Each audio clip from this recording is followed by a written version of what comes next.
salaam ziar naa leen. waaw dama bëggoon ñëw tontu question bii nii am na ñu ko tontu am na ñu ko tontuwul mais dama koy leeral. waa question bii nii ngay gis soo ko xoolee fu mu ne nii da nga naan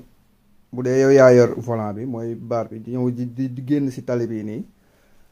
da ngay xool fi nga jëm parce que laaj bi lenn la dañ ne ñaari question la dañ ne ba xam dans cette situation maanaam soo ñëwee si yoon bu mel nii da nga war a taxaw.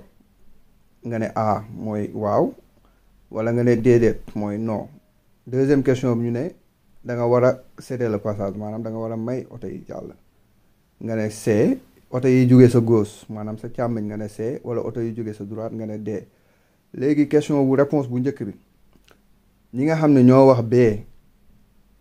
ñoom ñoo trouvé réponse bu njëkk ñi nga xam ne deuxième bi nag ñi nga xam ne ñoo wax C ñoom ñoo trouvé réponse kon maanaam question bi réponse bi a ñaari réponse yi mooy B ak C. lan moo tax mu nekk B ak C fii nii rond point la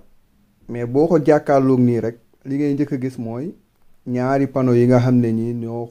am lu xonk li ak lu weex li ak panneau bu bleu bale ci fond bi. kon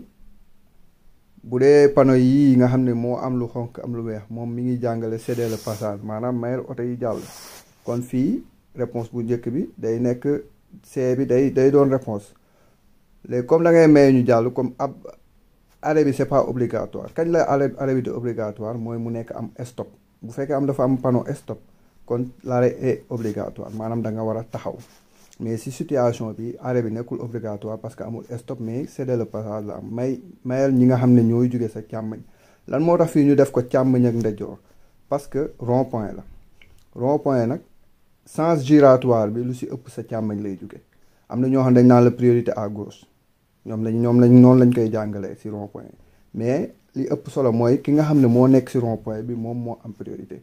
bu dee gauche la jóge wala mu nekk droite la jóge kon moom moo am priorité waaye rond point lu si ëpp nag ñëpp si seen càmmoñ la ñuy jóge ñi nga xam ne dañu nekk si rond point bi. boo xoolee flèche bu bleu bi rek day wane ne circulation bi mi ngi jóge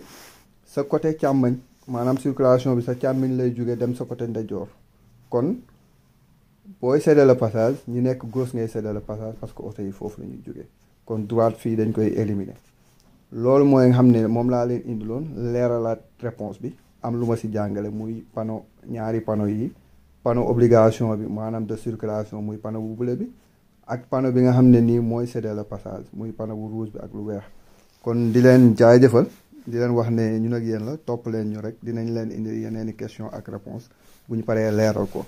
jaa ngeen jëf. kon réponse baa ngoog B C.